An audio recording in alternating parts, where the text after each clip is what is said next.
Jei gyvenate Lietuvoje ir norite sužinoti, ar Quotes tarpininkas yra teisėtas jūsų šalyje, pataikėte į teisingą vietą.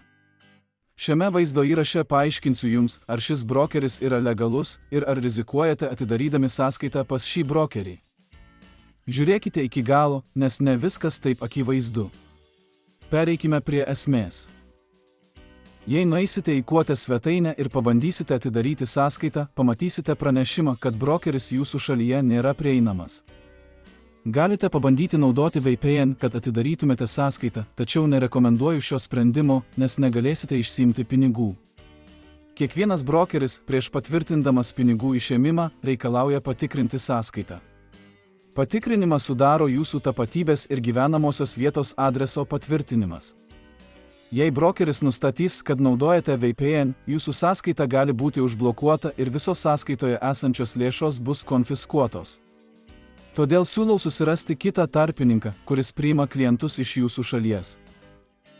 Šio vaizdo įrašo aprašyme rasite nuorodą į rekomenduojamą platformą, kuri siūlo panašias prekybos sąlygas kaip ir Quotes.